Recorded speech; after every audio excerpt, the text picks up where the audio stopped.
Good morning, folks. Welcome to Let's Play Games West Virginia. I'm Kevin. This is Frank. And today we are playing Alabaster on our weekly show, No Obvious Exits, where we play interactive fiction and text adventures. So Alabaster is a spin on the classic Snow White tale. It's written by Emily Short, who is kind of a big deal in the interactive fiction genre. You can check out her blog at memshort.blog. And she does a lot of writing for interactive fiction, producing games. She does commentary, technical, almost white paper-like examinations of the technologies involved and the trends. And her website's a really great resource. So if you're interested in interactive fiction and text adventures, it should definitely probably be in your favorites.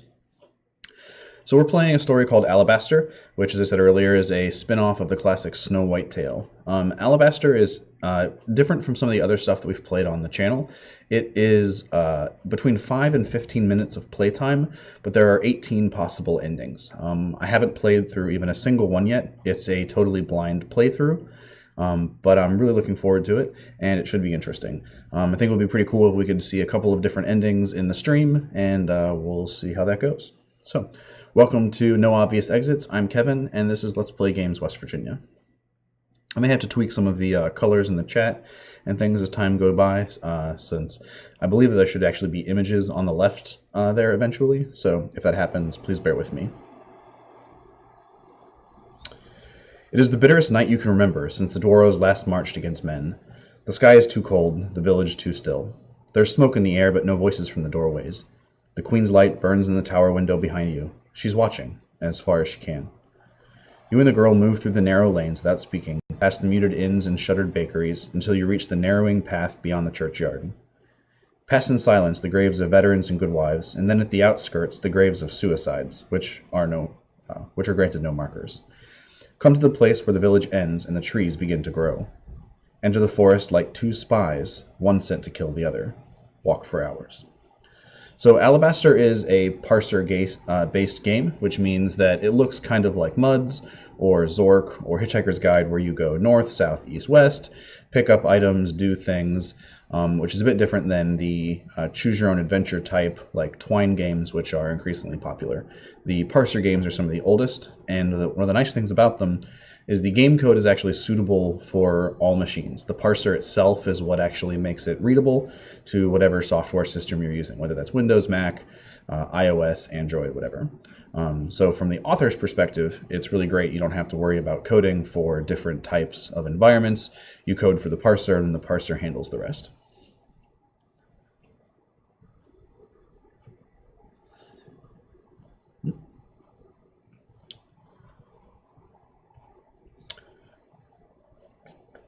So this is a collaborative work. You can see in the middle there all of the folks in the middle who worked on it.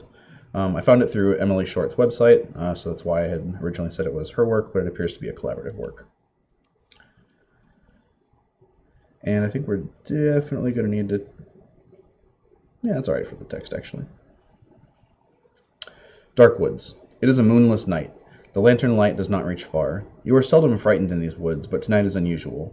Snow White is with you. Her wrists are bound behind her back. She has made as much of a nuisance of herself as she could, deliberately stumbling over every root in the dark until you had to half carry her this far. Earlier, you killed a hart and left it here. It was a preparation. You didn't want to have to hunt such an animal in the darkness. Now, you can't help wondering whether you should have spared the noble beast.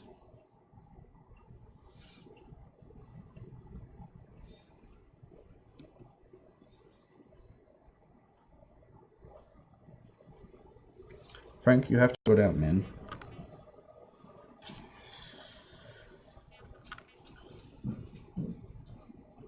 She takes a deep breath, just as her stepmother does when about to give a command. We had a deal, she says. I've made a safe resting place. You promised to take me there if the Queen turned against me. Your instinct is to put her off. You consider explanations for your stop, say that the safe haven is too far away to reach tonight. Explain that you must stop here to collect the heart. The heart's heart.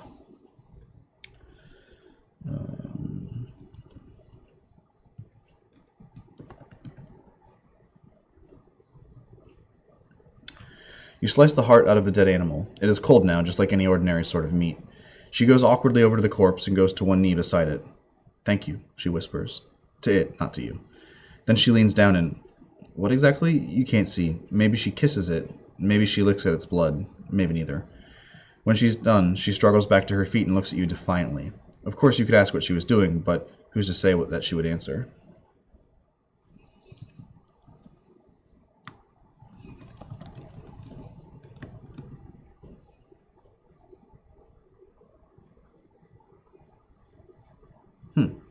Interesting. We're going to check the help menu, make sure we do conversations correctly.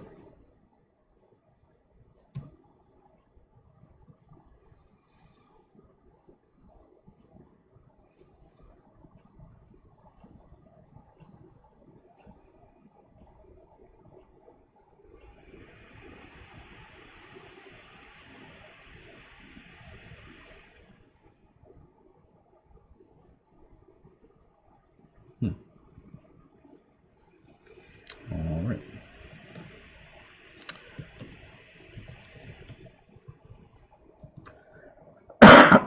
Excuse me.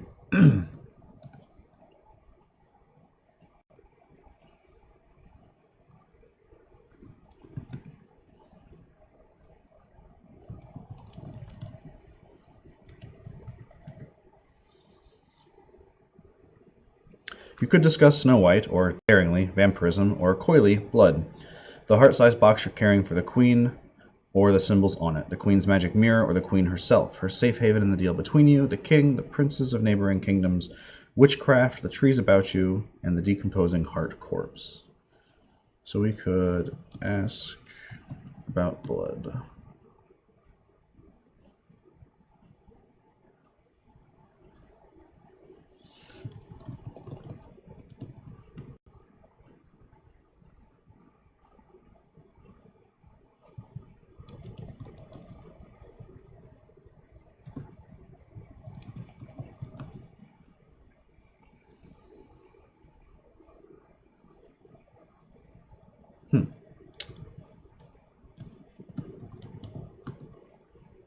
Morning, Snarf. Thanks for tuning in. Tell me frankly, do you drink blood, Snow White, you demand? I drink what I need to drink, like every other living being, she replies coolly. That's interesting.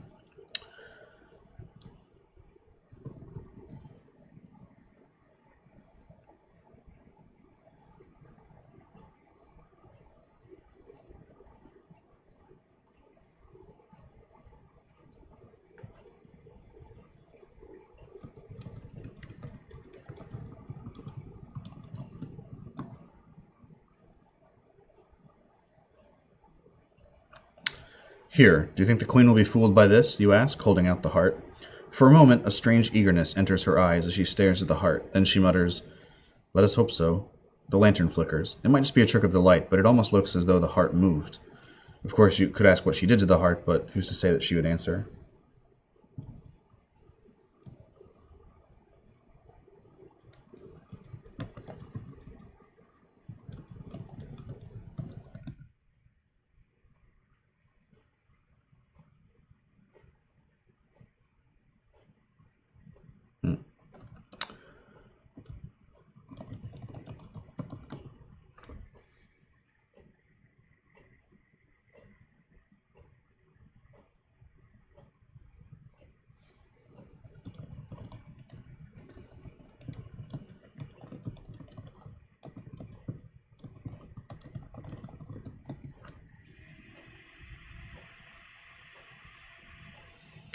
Why did you make a pact with me? You want to know. I had little choice, she replies. There was no one else available.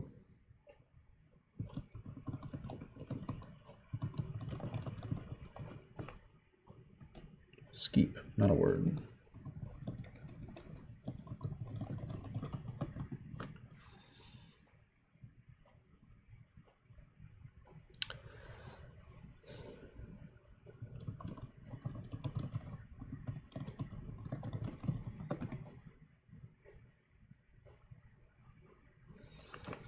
You swallow nervously. And will you keep your side of our pact?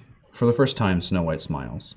The expression is not comforting. In fact, the temperature seems to drive you and your lantern nearly extinguishing itself. Oh, to dive, and you and your lantern nearly extinguish itself. But of course, she replies softly, I will never reveal your treachery to the Queen while you live.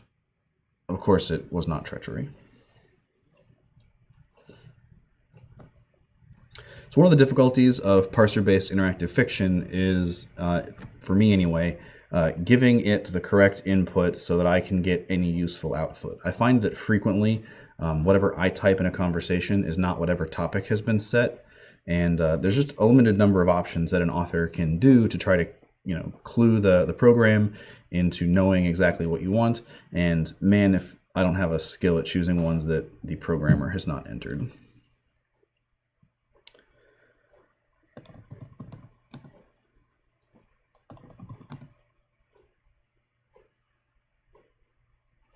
So this is a really cool function. They mentioned it in the help menu, and it's the think function, where it lets you review the things that you've learned in conversation, which is pretty neat. So as conversations unfold, the parser can keep track of what you've been exposed to, what you've chosen, and it can keep track of what you know, and the game can change based on that. And it's really neat that you can actually review that. That's not something I've seen in a whole lot of games before, and that's pretty neat. So you think back over the things that you know. She might drink blood. You and she have a pact. She did something odd to the heart corpse. And of course it was not treachery.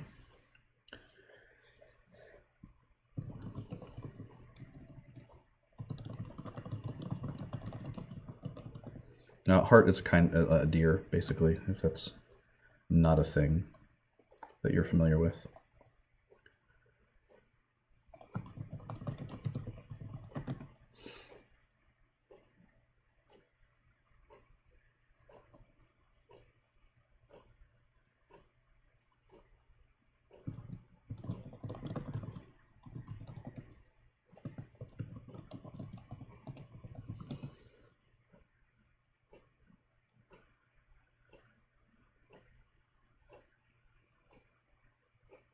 You tilt the ornamental box in Snow White's direction. Any insight into these symbols? I can't make heads or tail of them. Her eyes flash, and for a moment you could swear the box felt colder in your hands. No, comes the reply. But she's lying. Perhaps if you asked again. Snarf asks if we're playing the Huntsman. That appears to be the case. This is a spin-off of the classic Snow White tale, although we're immediately presented that it's very different than the classic tale. We actually suspect that she's a vampire, it looks like now, and that maybe our task in dispatching of Snow White is not the evil plot of the queen that the story, the fairy tale has, and it seems like maybe it's an entirely legitimate request. So we'll see what goes on there.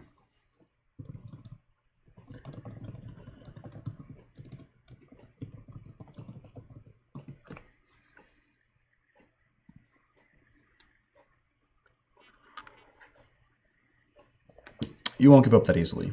I can tell you know something, and I have you in something of a compromising position, you say, asserting your authority. Tell me what these symbols mean.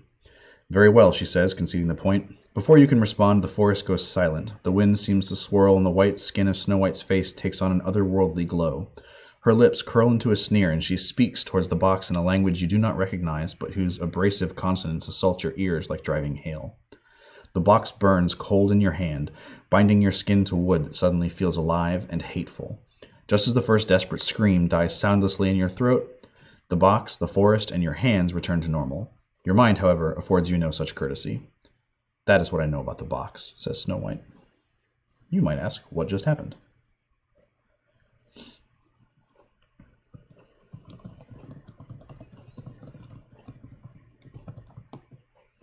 So this is a parser I haven't used before. I have no idea how to pronounce it. GLULXE, GLuxXE, I don't know, GLuxE.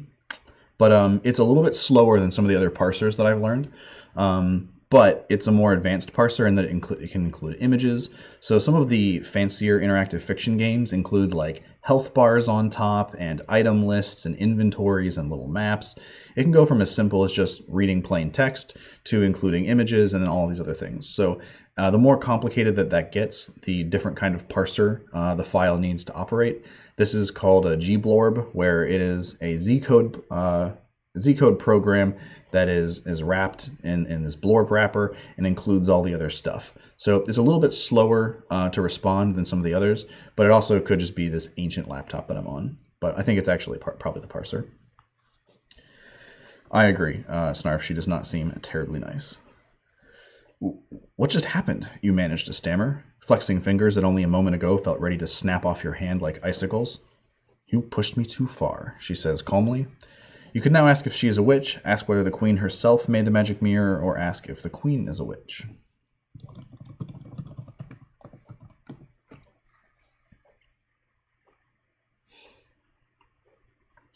Are you a witch, you ask? Is that what you don't want the queen to know?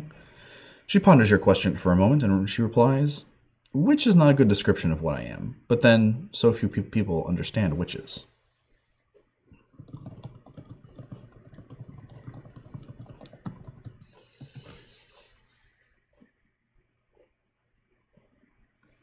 Well, why don't they understand them? There's so much superstition and fancy going around. People are so taken by it. More so, she adds, than by real witches.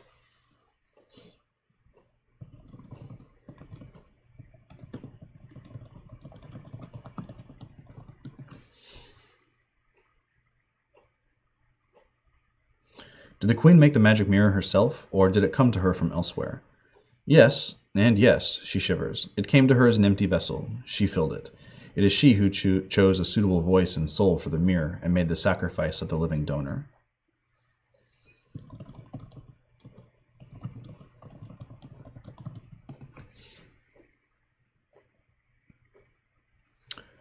She shakes her head. You can't tell whether because she doesn't choose to tell you or because she doesn't know.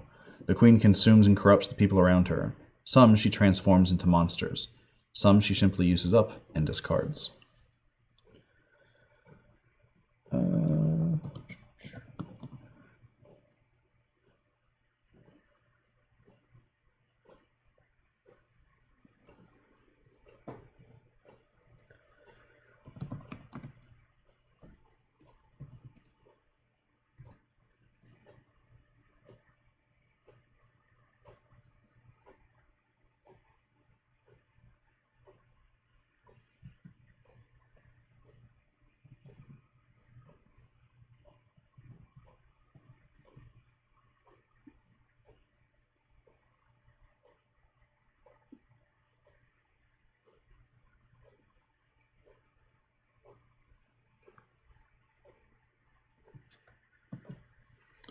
All right, so I want to make sure that we understood generally the commands for using the game. There's a standard of parser commands, but sometimes individual games will change them up, and it's important to know that. When we first played Vespers, the plot was almost entirely conversation driven, and I didn't have the proper commands for interacting with the NPCs. So the very first time we played it, I got like 2 hours into this game, and I had missed key plot points, and I think the game was actually unsolvable at that point, at least for me. So we ended up restarting it on the next playthrough, and so now I'm a little bit more cautious at the beginning of games to make sure that we have all the commands appropriately for this particular game.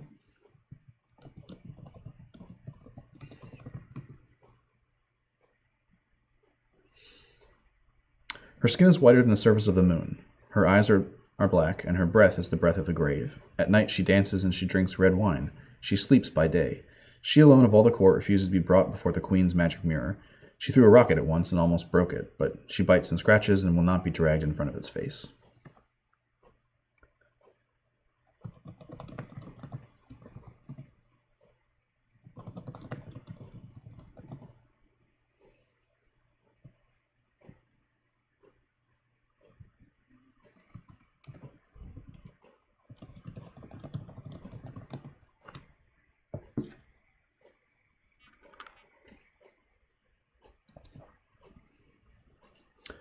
What did you do to anger the queen?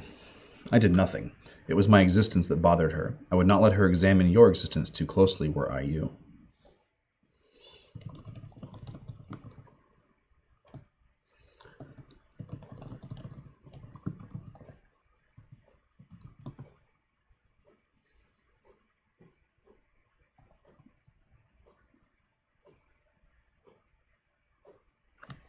Why should your existence bother the queen? You want to know.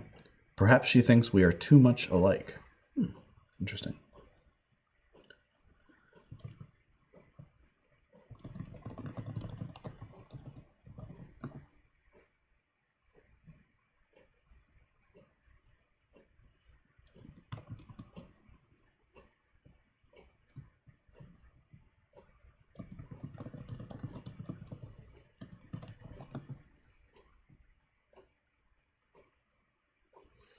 What sort of haven is this? Perhaps it is futile to hope for an answer.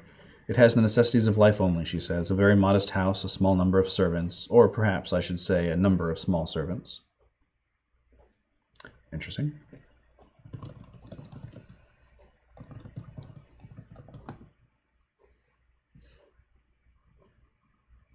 Who are these servants? Will they protect you from the Queen? They will keep me hidden and take care of me, but no one is safe from the Queen once she discovers you.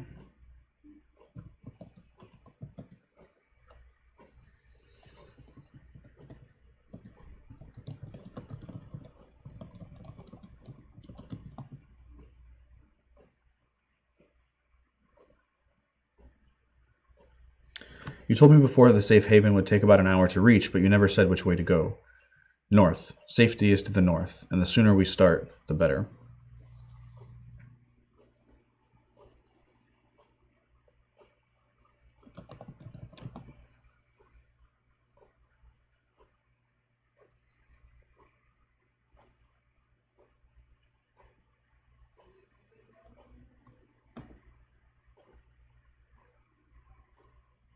You nudge Snow White onward, but you don't get 2 steps before she makes a show of falling over the roots yet again. Ow! She half falls against a tree. When she rights herself, she gives you a look as though her clumsiness were your fault. Perhaps you could say to walk properly, or perhaps you should ask why she is trying to delay the escape.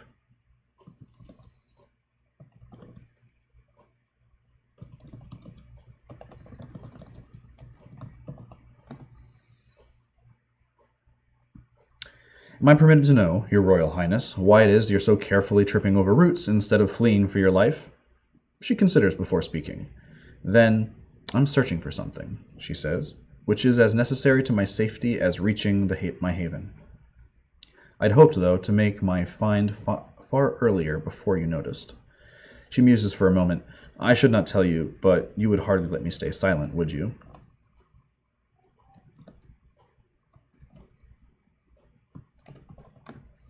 I think I can just respond no. No, I wouldn't. I'd be a fool to, and well you know it. Fair enough. Since we have no bond, though I cannot tell you directly. A riddle, then. Red and sweet, the perfect meal, sustenance with such appeal. With a bite, release its charm, thus shall ye be safe from harm. Lilith had none, yet her man could not share his, no one can. Tempting to refuse to guess. Can we say?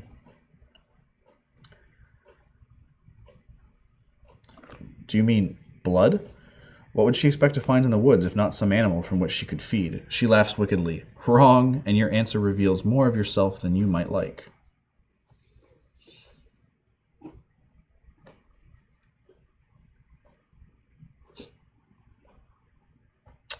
Ah, good call, Richard. It could be apple.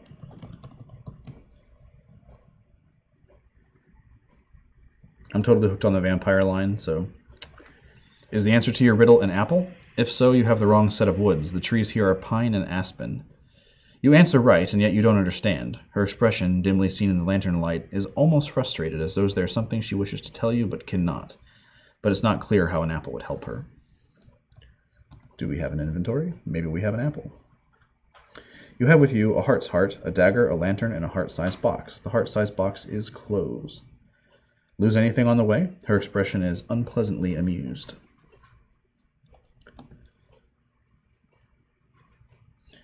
You could go on, take Snow White to safety and return alone, but afterward you will have to lie to the Queen, perhaps for the rest of your life. It is not something to undertake unless you are certain, but you will have to make a choice sooner or later. Perhaps now is the right time after all. Do it. If you're really going to leave, you'll have to decide, do you set Snow White free? If not, you'll be dragging her chained through the woods to the haven. All right. Oh. You take off the chain, and it vanishes as soon as it is removed. No ordinary silver, that. We go on, you say. I'm going with you to your safe haven. If you must, she says, and freed of her bonds, she walks very quickly and quietly, so that it is not easy for you to keep up. She knows the path unerringly. Through the land soon becomes more broken and hilly, and the way gets narrower and passes over rock. A little later there are gorges, crossable only by rough wooden bridges that are made for smaller feet. White water runs swiftly far beneath you. Descending along these gorges, you come to a point where the water widens, and there you find the cottage. What a strange place it proves to be. A low rambling barrow of earth built into the gorge face, with reeds up almost to its walls, and a rough wrought door. 3 dwarros come out to meet you in the chilly dawn light. You must ford the river once more to reach them, wishing you'd worn better boots, and hoping they will think right to offer you breakfast. She puts a hand on the shoulder of one of them. In the improving light you can see the traces of blood, real blood, in her mouth. What did she do to the heart? Inside there are more dwarros. You're losing count, and in the front room they show to Snow White the provisions they made for her coming. A box, like a coffin, bedded with new dirt, a robe sized for a human girl but made in dwarf fashion with ornamented discs of wood and brass at the neckline. Wine, obviously bought or stolen from humans, stores of winter food that look pitiful to your eyes, all withered fruit and old grains, and a freshly killed rabbit that no one has thought to clean. Eagerly, nervously, they watch as she inspects all these, and pronounce them good. You might as well not be in the room. They do not offer breakfast. They murmur to one another. At last Snow White thanks them for all their preparations and asks to be left alone here. Her voice is a little girl's, but it is terribly commanding. You all shuffle out together, you and the dwarros. From the corner of your eye, as you go, you see Snow White climbing into the dirt box with a look of relief after a trying night. Outside, one of the dwarros speaks up. You are not staying here. You explain your position, how much you gave up to save Snow White, that you cannot return to the Queen, that things are difficult now with the king gone. They look up at one another and snicker and giggle. Perhaps you should fetch the king back, suggests the largest, whose hat comes up to your navel. Yes, go find the king, says the second, in on the joke. Bring him back. I've always wanted to meet him again. He's got something belonging to me, said a third, holding up the stump of an arm, wounded in the war most likely. And why didn't you think more carefully about that? In the end, you managed to barter for a day's rest and a little food to take away with you. When you go, wherever you're going, to find the king if you can, you have a quest that is unlikely to succeed. Would you like to restart, restore a saved game, quit, or review the endings you've seen so far? Let's restart. So, looks like we lost that game in a quest to save the king.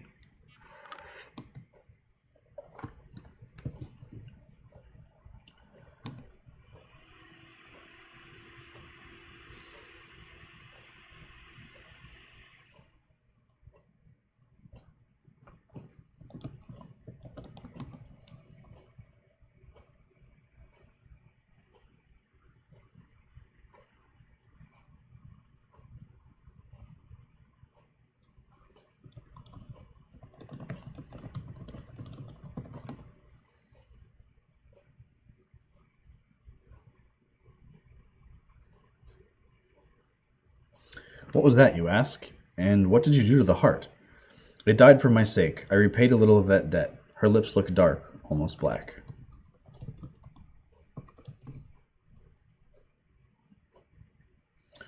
Red-black in the lamplight, she paces around to where she has the upper ground and can face you eye to eye, very much like her stepmother. We had a deal, she says. I have made a safe resting place. You promised to take me there if the Queen turned against me. Only one explanation comes to mind. You could say the safe haven is too far to reach tonight.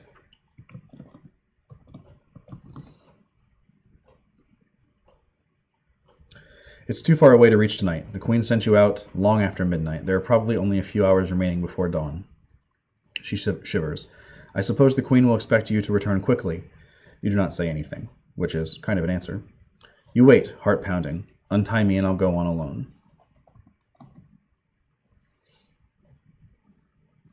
I don't mean to untie you quite yet. I don't know you won't bite. I'm tired, she says. My feet hurt. My wrists hurt. I'm a third your size. Do you really think there is any harm I could do to you? Yes, actually. If you are truly you falter before the look in her eyes, which is hurt. What the Queen says you are, then you could bleed a man dry in an instant. Superstitions, she says. I sleep late. I avoid the sun. My skin is delicate. Something I inherited from my real mother. Everything else is spite. She is, after all, the one who communes every night with a mirror that speaks. It's getting colder. It might just be a trick of the light, but it almost looks as though the heart moved.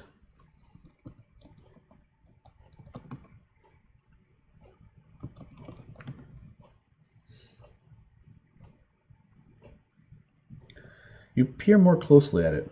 The heart is gone. The chest cavity lies open. It's plainly dead. And yet it seems to be looking at you with those glassy eyes.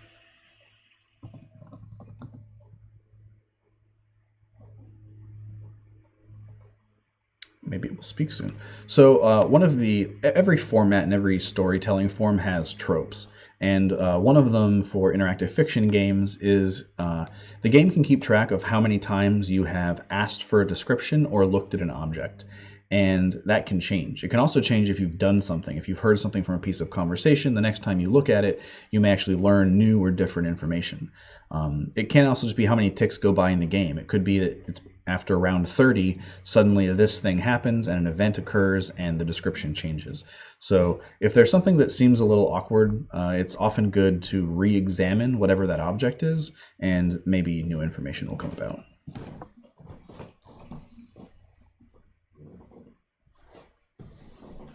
So here, we've examined the heart 4 times, we've gotten 4 different answers, and now we have a clue as to what to do.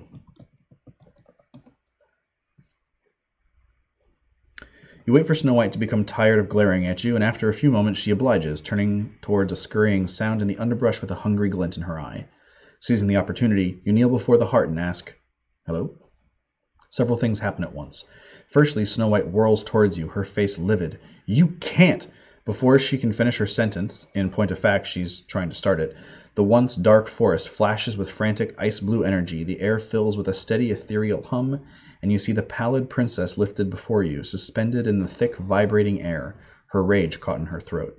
The immediate impulse is to taunt your suddenly riposte and capable companion, but petty vengeance quickly dissolves in the face of a final sudden development. Namely the heart, which now stands proudly upright, its eyes and empty chest cavity glowing in incongruous silver. It has what can only be described as a wry expression on its face. "I suppose I should begin by thanking you."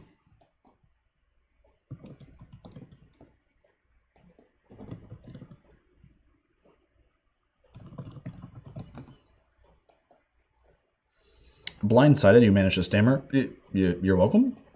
"Welcome am I. Excellent. I shall have to take you up on that sometime, perhaps once I've acquired another heart."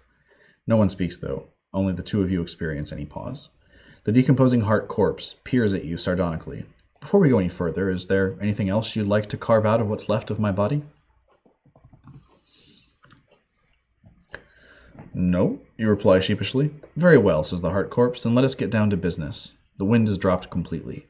I will tell you exactly what just happened, and indeed provide enough information to turn the tables on your know-it-all prisoner over there, if you agree to my terms.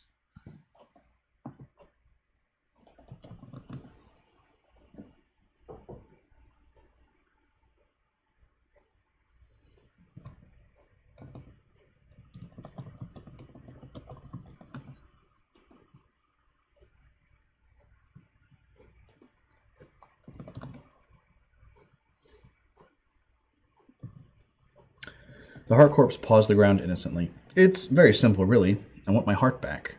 It's hard to imagine how that would be possible.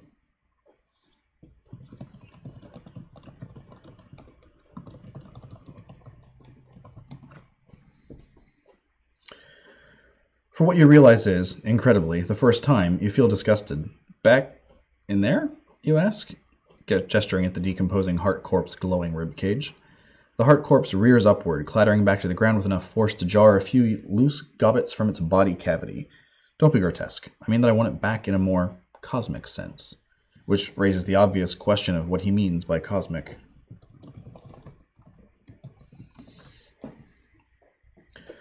What exactly do you mean, in a more cosmic sense? You can't believe you're negotiating with a decomposing heart corpse. The heart blinks, heedless of the fact of the silver light continuing to escape from its torn left eyelid. Unfortunately, I can't answer that question without revealing too much of my hand. Such as it is, I am proposing you a pact. Do you say yes, or do you say no?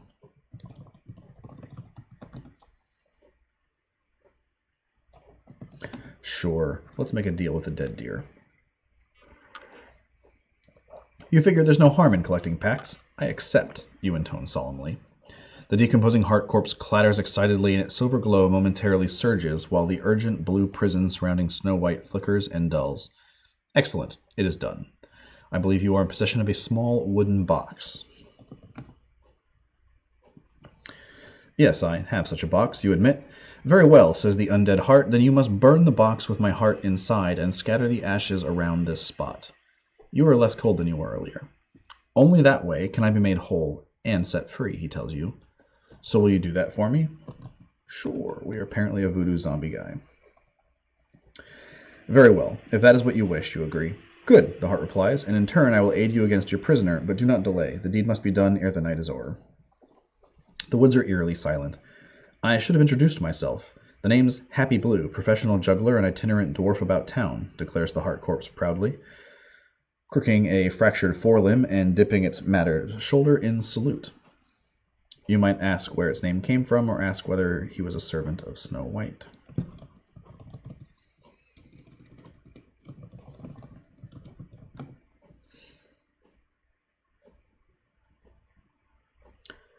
If you were puzzled before, you now stand completely at a loss. I'm sorry, did you just refer to yourself as a dwarf?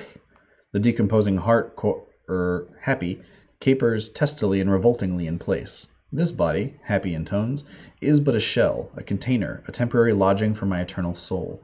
In fact, when I woke up this morning, I was 100% dwarf, with the large bushy beard, twinkling eyes typical of my kind. Then, sad to say, I died.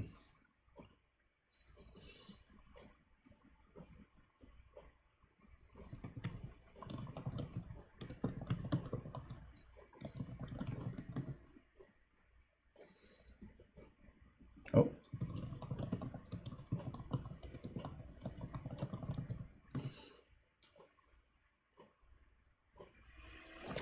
Still mildly skeptical, you press the issue of Happy's supposed immortality. How exactly does the soul of a dwarf come to take up residence in the decomposing body of a heart? Happy clears what remains of its throat. Excellent question. As you may or may not know, all living beings in this world have souls. When mortals die, these souls are flung into the heavens, where they fritter about for a day or two, learning the complete and staggering truth of the reality they've recently vacated, before ultimately dissipating into nothing. Happy snorts ghoulishly. They dissipate, that is, unless they find themselves a host. The light from your lantern casts an unusually steady glow over the scene. Happy smiles, though through rapidly moldering teeth. Oddly enough, I had just learned of my existential peril when I was quite literally sucked into this body by your companion over there. Here, the reanimated stag angles its antlers towards Snow White, who, truth be told, you had nearly forgotten about until this moment.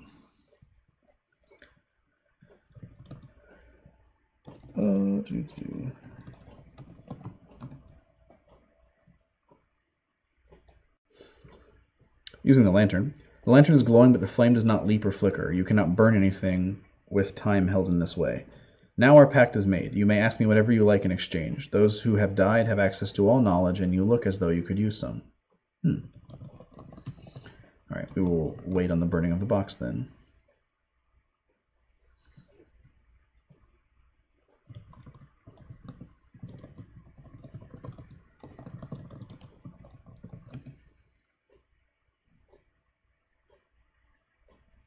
Tell me then, is Snow White a vampire? Happy pauses. Knowing the answer to that question is going to change things for you, huntsman. Snow White cannot know that you've learned what you are about to learn. Are you sure you want to know the answer to that question? Yeah, it seems operative. You steel yourself. Certain that you will be better off with this knowledge than without it. Yes, I'm sure. Tell me the truth. He blinks. Yes, of course she's a vampire. A deuced dangerous one, as a matter of fact. I'd avoid any further mention of her condition if I were you. She'll be able to discern the surety behind your question in an instant. If you want to live dangerously, you could ask what will happen if she knows you know she's a vampire, and ask where vampires come from.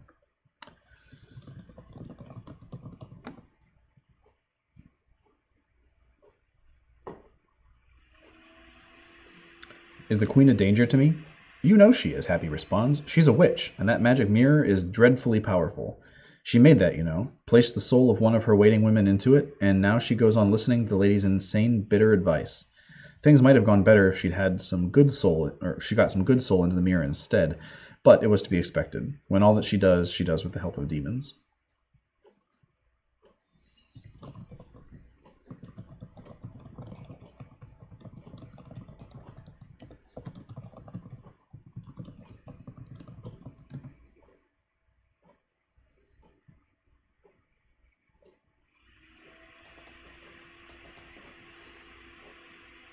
Its advice would be better. Its view of the world would be less warped. The waiting woman trapped there now, well, she's always thought of people as her enemies. Everything anyone does, she views through a distortion of jealousy and contempt. I doubt the queen herself understands how much she's been changed by looking into that mirror so often.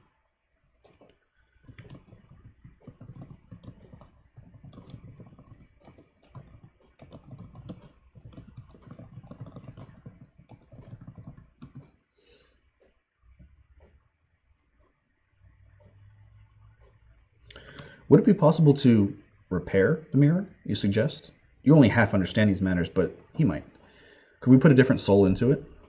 A keen light comes into his eyes. For instance, mine, he suggests.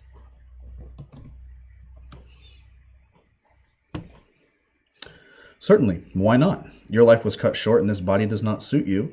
It could be done, he says. Best to do it without the Queen's knowledge, though. He stamps his back leg, relishing the idea of tricking the Queen. Burn the box as we agreed, so that I am free of this heart, and then return to the castle with the ashes. The Queen will go before the mirror to consult about whether the ashes you brought are truly the ashes of Snow White's heart, and then I believe I could perform the exchange. But it must be quickly done, before I fade from this world into the next.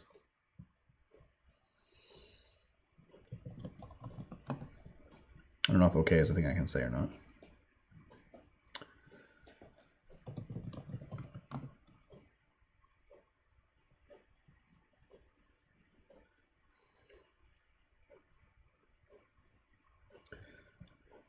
Alas, I can stay no longer, he tells you. Farewell and beware. He sinks to the ground, a final sigh escaping his decaying throat. Do not delay. Box. Heart. Burn. Then the glow is gone, and the heart is still once more, with nothing to show he ever moved. Snow White returns to the earth. She looks around, blinking. She seems a little confused. Perhaps she does not remember you speaking to the heart.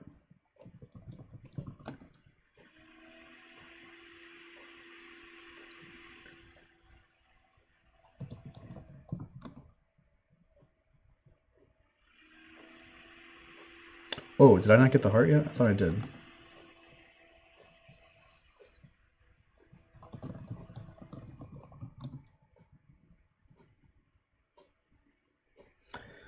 The heart's heart in the heart-sized box. The lid is stiff on its hinges, but you get it open with a little effort. You tuck in the heart. Snow White watches the way a child watches fresh cakes being taken from the oven.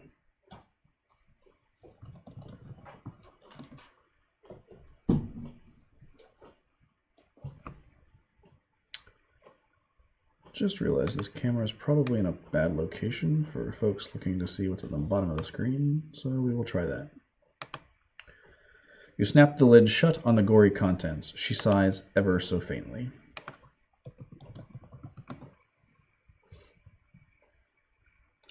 The box begins to smolder and then burn. As the heart within catches fire, it emits clouds of foul-smelling fumes, causing you to choke. But their effect on Snow White is even more dramatic. She tries to back away, but seemingly loses control over her limbs, flailing around like one demented. Suddenly she lets out a loud scream that pierces the night like a screech of 1,000 owls. A moment later, a small cloud of black, oily smoke boils out of her mouth and then dissipates into the fumes of the burning heart. For a moment, Snow White looks on the point of fainting. Then she recovers herself, swaying on her feet and staring around her like someone just woken from a long sleep. She staggers towards you and then falls sobbing into your arms, a lost, frightened girl. Instinctively, you wrap your arms protectively around her. It's all right now, you assure her. Lilith is gone, she says. I am free.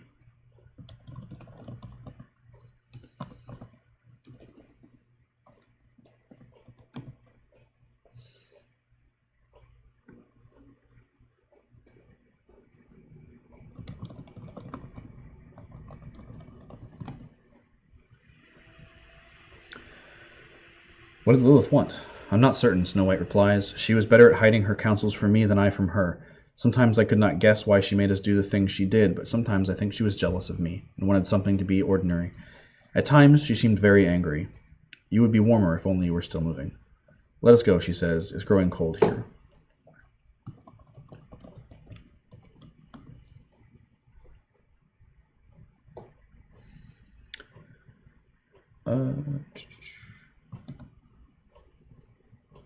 She has never told you the exact direction to her safe haven before you go from here. You should get directions, and then, of course, you'll have to be sure whether you want to take her there. Well, I want to go mess with this mirror.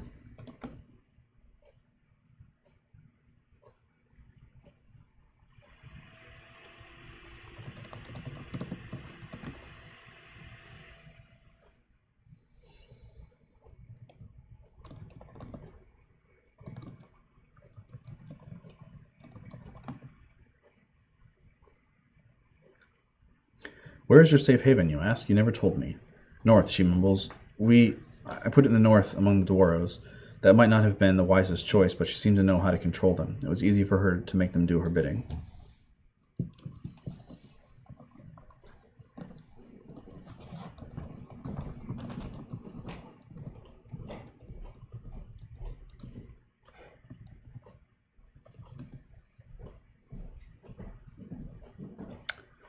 How did Lilith control the Dwarves? Did she cast a spell on them? Put them under her power somehow? How widespread was this creature's control anyway? She shakes her head. There was no magic in it. She just could see what they wanted and how to make them think that they were doing what they wanted when in fact they were doing what she wanted. I didn't like her, but that would be a useful ability to have.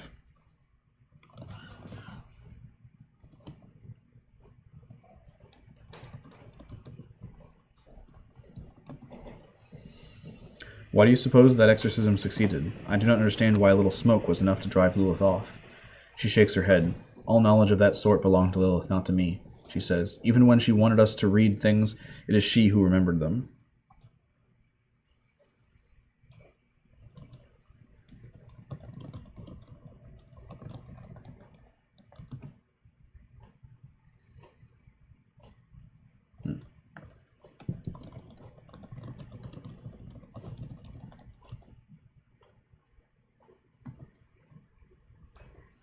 This is important, you tell her. Did you ever see any other powers besides Lilith? When you observed the Queen? She shivers. Please, I can't tell you. It's horrible to think about.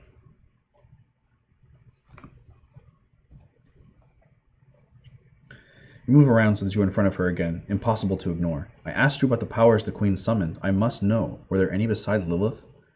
She looks glassy, pretends not to hear, but her eyes are filling with tears.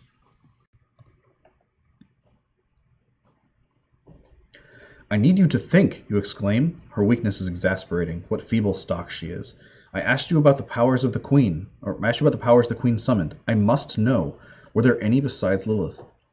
Instead of answering, she looks green and runs over to retch into the undergrowth. It does not appear that she actually had anything to vomit up.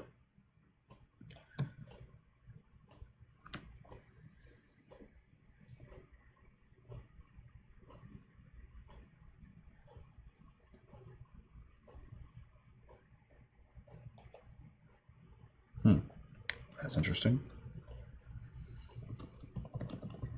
Oh, she's mad. We drove her insane. Whoops. So that appeared to be one question too many. She flings herself on the forest floor, screaming and crying. What she says isn't very articulate, but you can pick out bits like, leave me alone, go away, and I'm sorry, I'm sorry. Later her shouts change, come back. She sometimes, I'll have the apple then, and even once, blood, blood, hungry. The sun rises and brings no greater degree of sanity. On the contrary, she scoots away from the filtering patches of light and huddles at the base of one of the larger pines, still crying and occasionally screaming. You try leaving her alone for a while in case exhaustion brings her some release from the fit. Sometimes those taken with a shaking disease come around again given time. Finally, around midday, she is worn out enough to sleep, but you can go neither forward nor back, but can not take a damaged princess to the haven nor return her to the castle. You'll have to find some third way. Snow White is mad. Alright, so apparently we're not supposed to keep pressing that question. Can we restore? I don't think I actually saved anything. Yeah, I didn't. Bummer.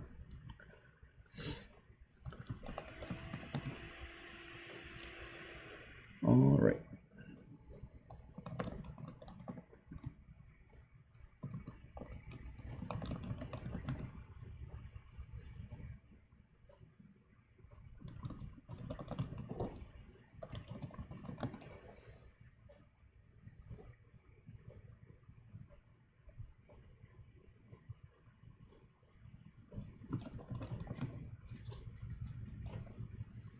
Yeah, whoops.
Thanks. Yeah, I actually can't see the OBS screen while I'm playing, and I checked something else and then realized that camera was probably in a bad spot.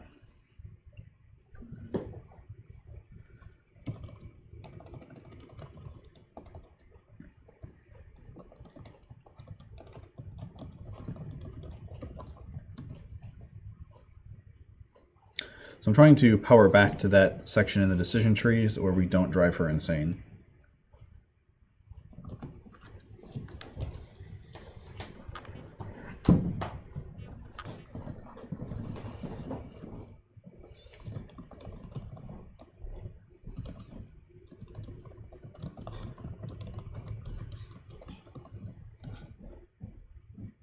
Thanks, I would appreciate that, Richard.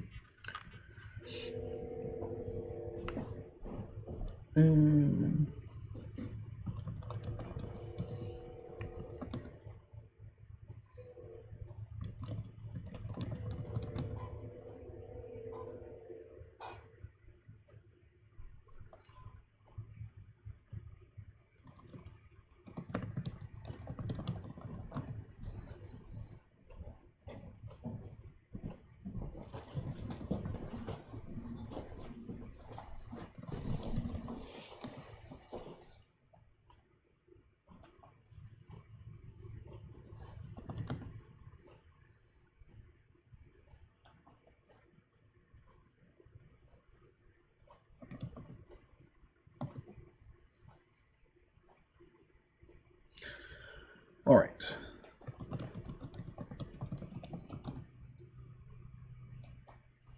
Put the heart in the box. Close the box. Let's save this here.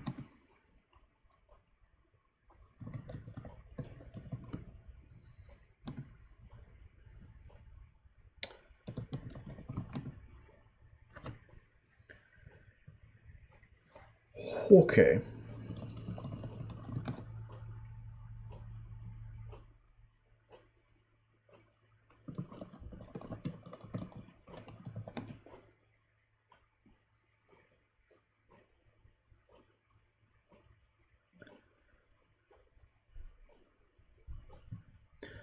All right, so from here, we're at the spot that, wait, open the box? The box is gone. There might be a delay from what I'm seeing, Richard.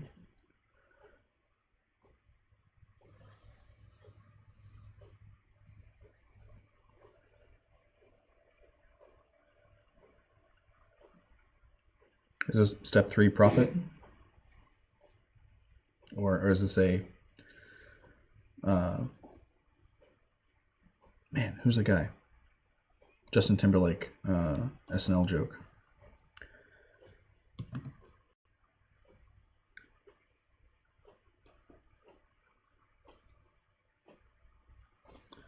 All right, so I guess we have to go north.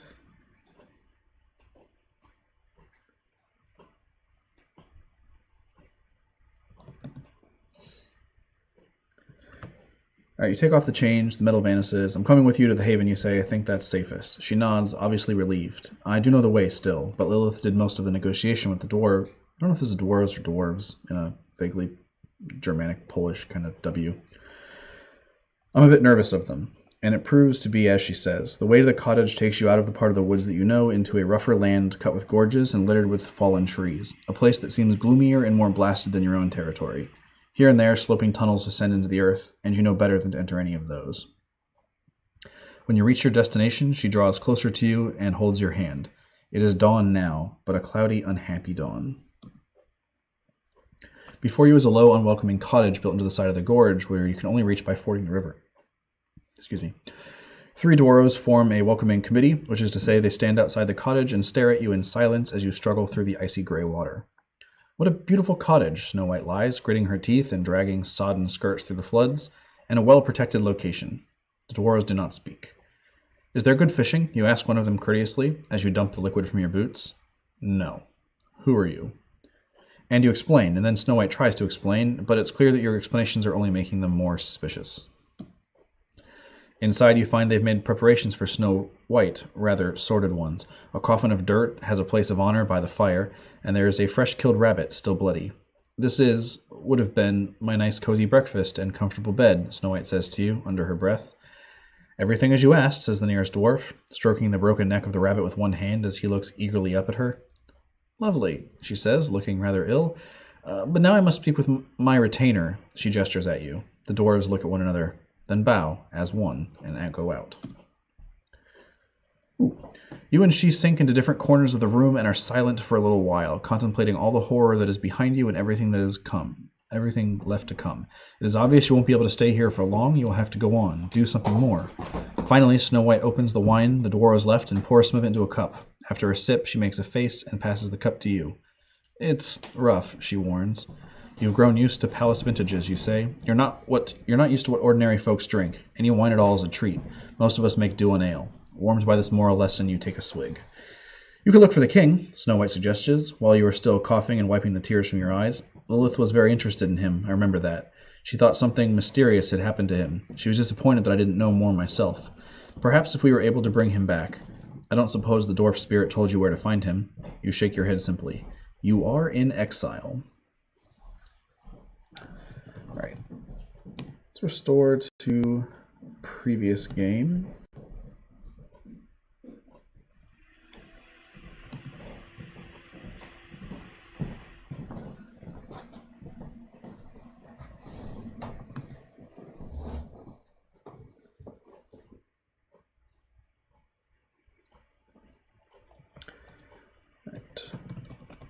Burn box.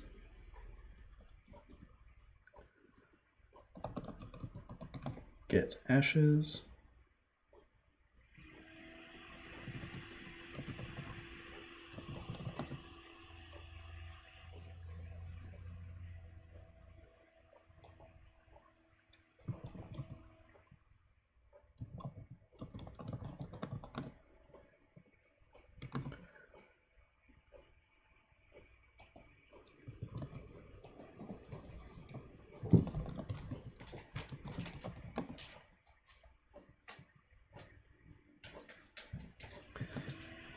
Alright.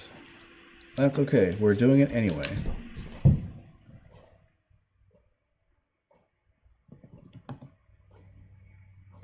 I'll come back for you. Wait, sorry.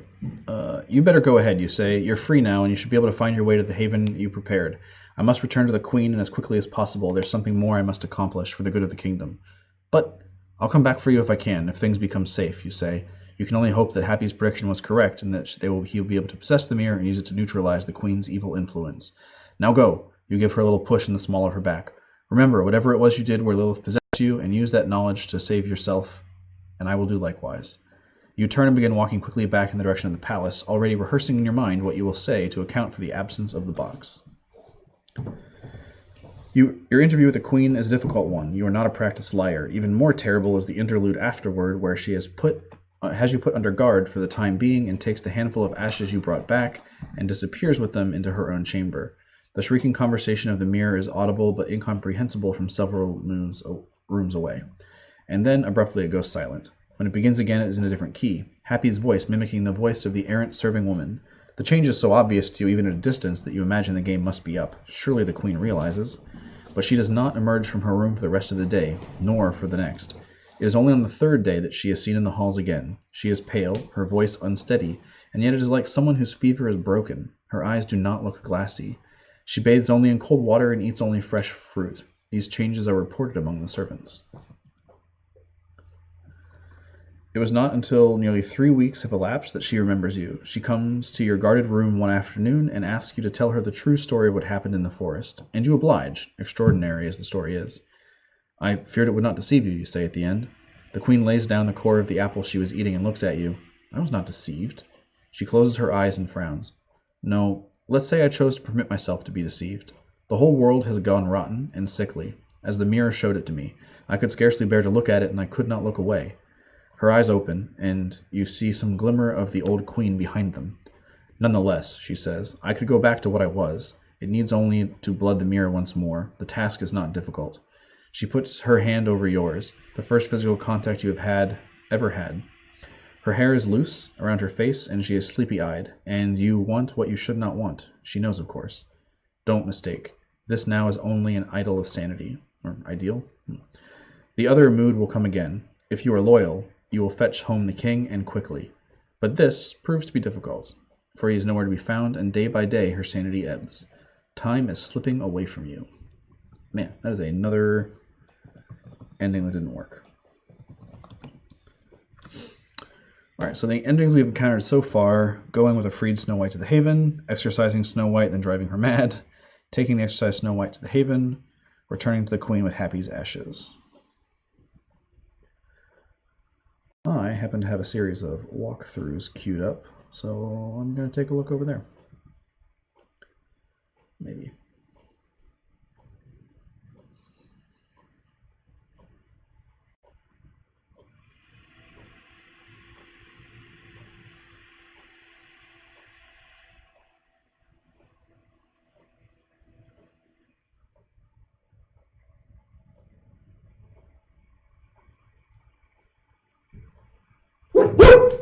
Hey, doggo.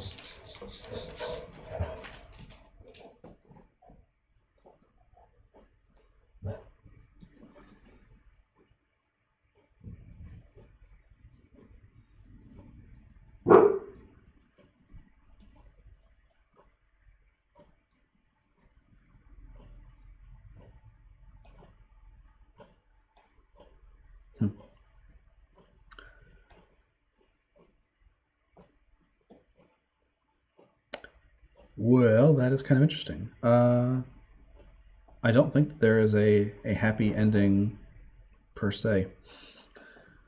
That's interesting. There are some other endings that we could have done, but those were kind of the main ones that we hit, the easier ones. So I think I'm actually going to go ahead and call it for the day. There's a bunch of other games, or other endings. There's a total of 18 endings. We went through 4 today. So if you are interested in playing this game, let me tell you where you can find it.